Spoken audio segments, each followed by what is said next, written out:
嘿，nó nữa nó giờ nó chỉ lu à rồi in liền tôi nè đã tỏ tôi muốn nó biết cho nhau Seattle nữa là Seattle Washington State nữa nè so thật ra này cho này cho chỉ lòng mù cùng sai của cái video nó là của thay biết cho họ Seattle nó rồi biết sai xe lúc nào những vấn đề tôi trong lý giải theo lời sẽ trả lời mỗi lần tôi giả lời yêu quân nó nè so nó cũng rất tỏ nhóm được họ đi bỏ tất cả nữa giờ họ被拖鸟下了深圳了。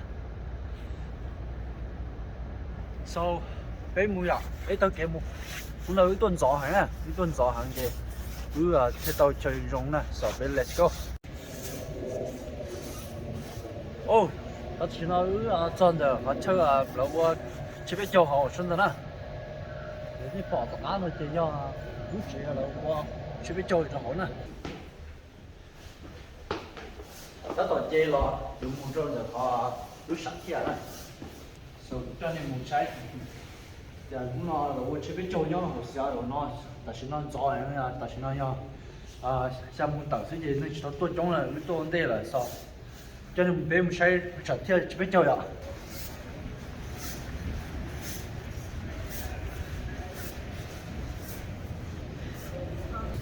giờ tập án mới bỏ lại mấy cái để xài如果上天那样，一边呢有了身体我你养吃养的时候那个上天呢，对那哈呢要种，这叫是么可以蒙起的么不养种要少的，一边可能种上多了么太多被晒了是吧？被我星期一这个，哎呀，还吃那多呢，打倒的多，那比多知道吧？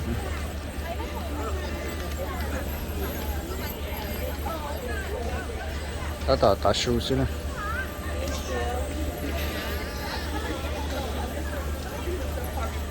他那要还车再打，就都落火爆了。嗨，呀，打到宝宝了。Kantu Marina Shum. I am the president of the Hmong Association of Washington. I have here next to me my amazing board members. So first off, I just want to thank every single one of you guys who were able to come today and celebrate our Hmong New Year. We host it every single year, but unfortunately last year we were not able to host a in-person New Year due to the pandemic. But luckily, this amazing New Year we were able to host a back to in-person New Year. So we're very I'm so excited that we are all here again and we can do this in person. I can't wait to see the armory fill up with everybody and all the dancing and singing. So let's enjoy the new year. Let's enjoy today. So yay!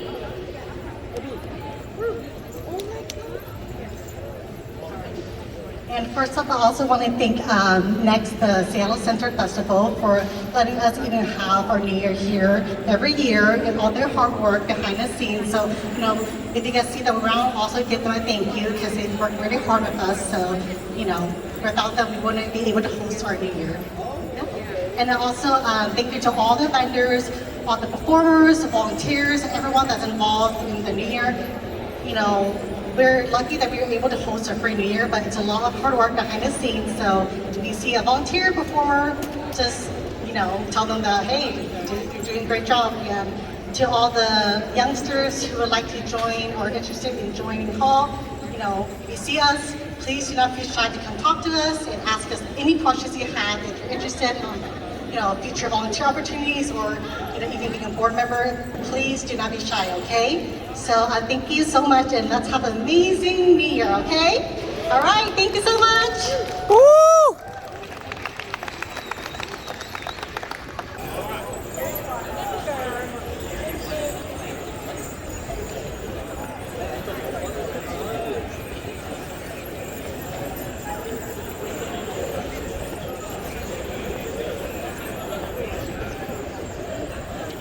Go! Tapi papa nè.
nó làm cho tụi lũ bỏ bó để cơ lên cho bó một số in đàn lưu xưa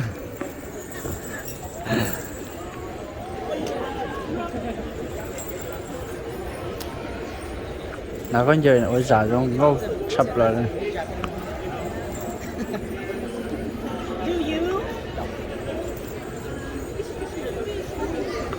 tốt sao là chỉ tôi bỏ bó là gì cơ đó xong nào có lúc bỏ cái chùa hai thôi à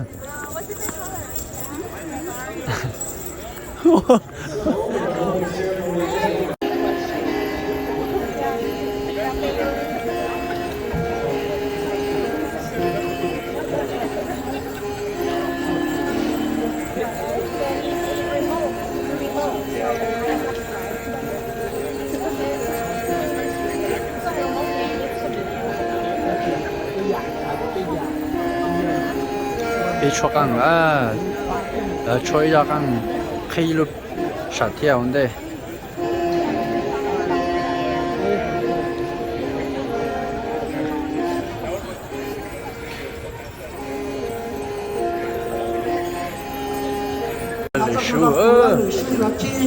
cái mà cái số lượng là khác nhau rồi tại sao phải truyền thông đó trong America số trong tham đề như là trong cái trả lời của nhau luôn bố start stay là người số cả ta nó là cái truyền thông số đó là cả ta cho đó cái này số là đó chưa luôn là ở bây giờ cái chữ thế là cái ở nó cái chỗ số là ta số chết qua bây giờ chạy tàu số chết ăn cái nó qua cũng chế là mà chế bị mang đi về chế bị su ta tao lười su họ sẽ nói rằng mong Gary nè ai biết chưa cho nên một sai hỏi à là tôi lựa chọn mong một sang quốc tế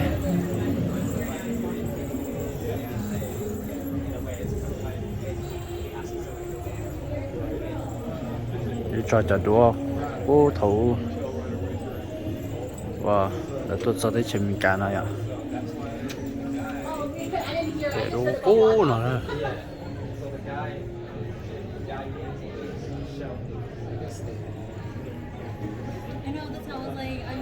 nè phong hoa bỏ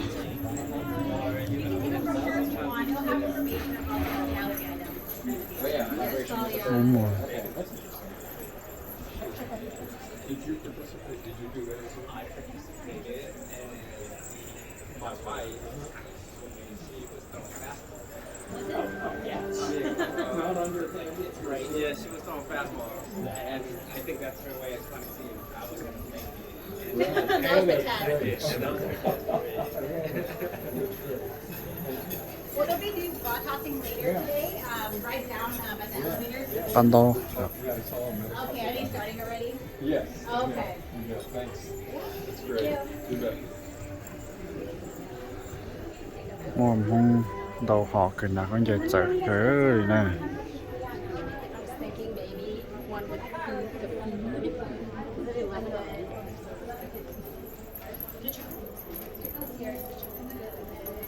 Where are you wanting to go? tôi hay biết tụi Get the shot. Just her, not me. I'm just a volunteer. tụi chờ hoặc chơi nó nè If you are done, thank you ba so much nè for mẹ letting nó me là again. mẹ nó là sao New? Okay. All right. I'll be back. Yeah, I'll see you I'll be later. back after. Thank you. Who wrote the history for you, each part of it, and the rest of it, but to have it succinct, readable? Oh, yeah, I yeah. think I think it's wonderful, yeah. Yeah. Those are fantastic. Thank you. I hope you Cái khôi cái nè, want to come up here. tôi dùng cái nè. Để cho có gì mong trên để nào thế. Đây cũng sang vô tề, cũng một chi một số. Cho nên sẽ căng nhở, cha căng xong cha căng nhỉ. Là muốn cho lúc xịt sau, lúc xịt sau thế cái mô hình già thế này. Lúc xịt sau, sau nhớ sau dài, làm cho ban đầu. Mà cho tự tiêm không có cố thủ theo giờ còn mỏng không cố cho nhà nhiều món thủ nên gì sai nữa cho ban đầu món là sao tệ lòng cho ban đầu tự nói thế cho một số chuyện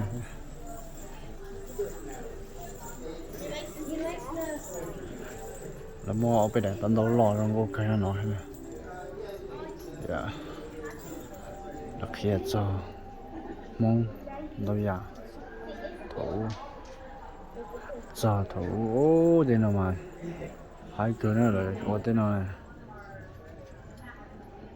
nên là liên thôi chẳng này này, mua cho mình nhiều chế nó thế.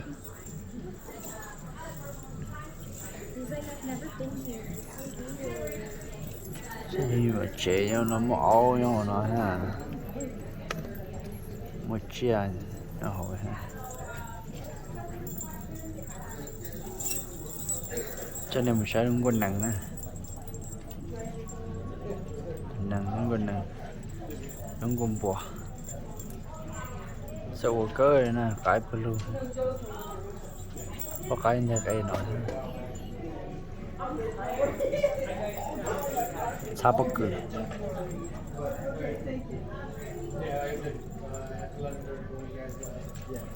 chúng ta mong lúc chế thế này sẽ xong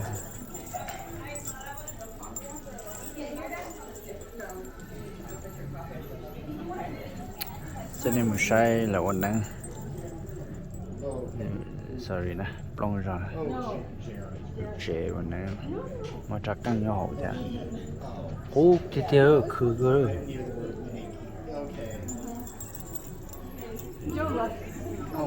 뭔가 없어. I don't know when he left us. This is just, you know. Mong nó rõ rễ, lúc nào rõ lại hả? Lúc nào rõ lại cái tiền này. Khó cho. Lúc khó cho mong sĩ thủ thế. Đó là trái những cố thủ trái những nó cố cường trái những to trái lia món tàu giả cứ được giết chỗ nào đấy giết chỗ nào pro tàu đầu đây có chúa địa sông một tập phía giờ đông thế trả lời trả anh giờ nông bao chế đa thủ qua thế chả trả cái đề thủ thế này trả xong cũng bút thủ thế này là cú cỡ thế nên cú lò say trong cơ thế đó sau cú cho nên là chỉ sẽ lười nó thông thế là cũng mua lâu dài là sầu đồ sẽ được say thế ạ. Play game cho mình nhỏ giàu nó thế này, nhỏ giàu play game với cần giàu tôi có đó thế, với sĩ là thế. Children's activities. Aku cho nên bài, tôi chặt tiệt. Cái đó mà sai là yếu, tôi là bông nữa.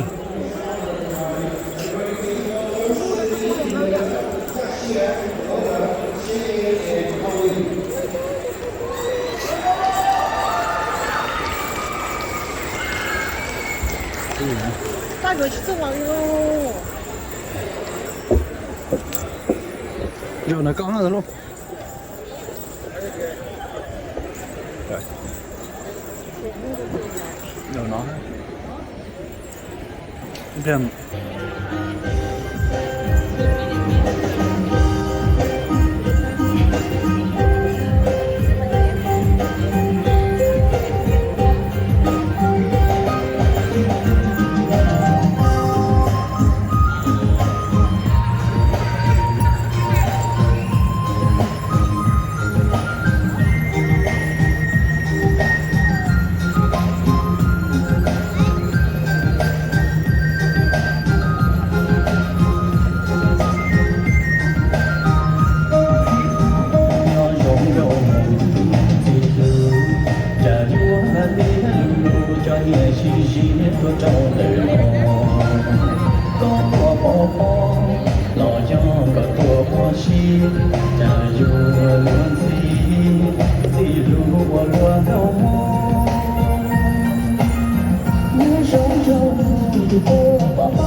Là cô trông kề đó.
Trông cười thế nào, bụng còi thế nào.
như kia so exciting.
I'm the co-host for this fashion show this year.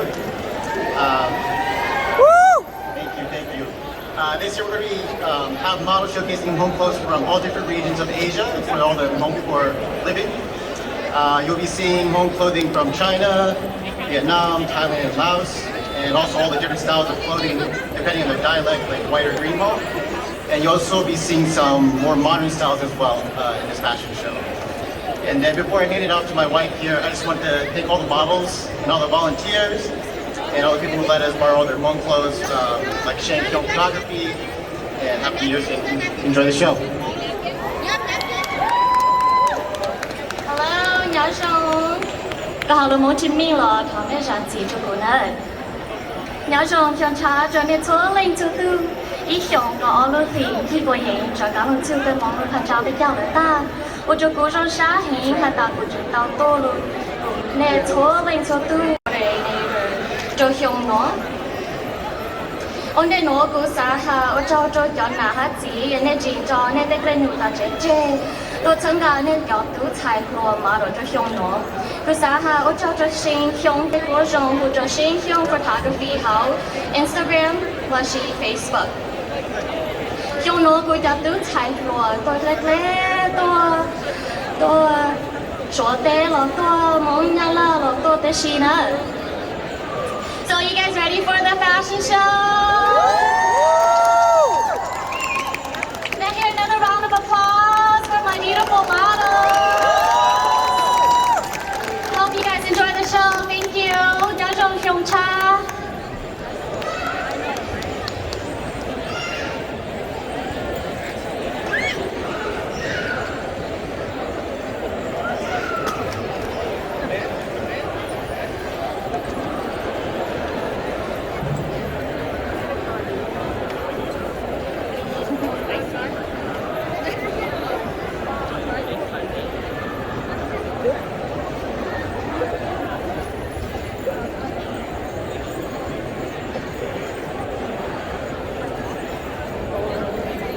Râu râu râu chúa đi có yang tăng cô yêu lệ tu nhà thơ chỉ phú đang hay thật để sâu chỉ tao lên trời mù.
cho nên mình sẽ đã làm nó món này ạ nếu mình thì sẽ đã làm nó món hết rồi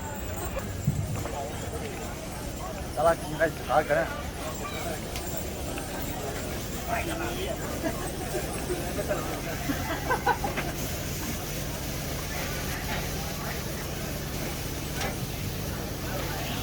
đó là chỉ cái gì cả sắp tới chỉ cái theo chỉ sọt sệt chỉ cái tiền này thì bây giờ là rồi just sọt sệt nó đấy đó là nó mỏ đấy không sọt sệt nó đấy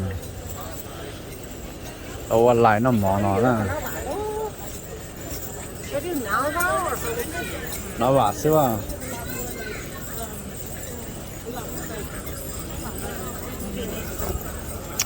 cho nên mình sai là đó là nó mỏ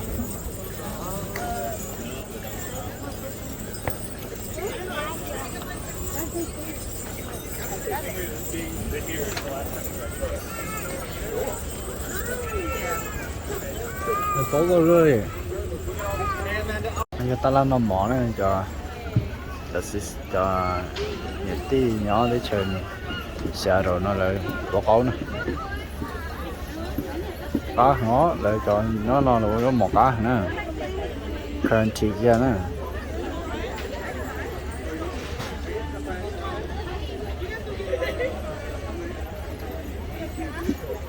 nên qua lại thế này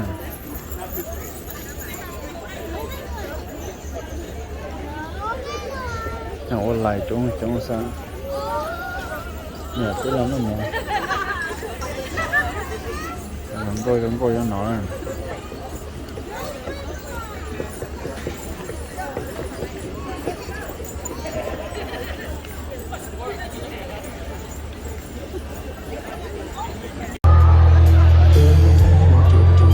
mà nhà cao phong tu là hả nào lên nhà hồ tô hồ câu nè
Thank you. Wow，掌声掌声。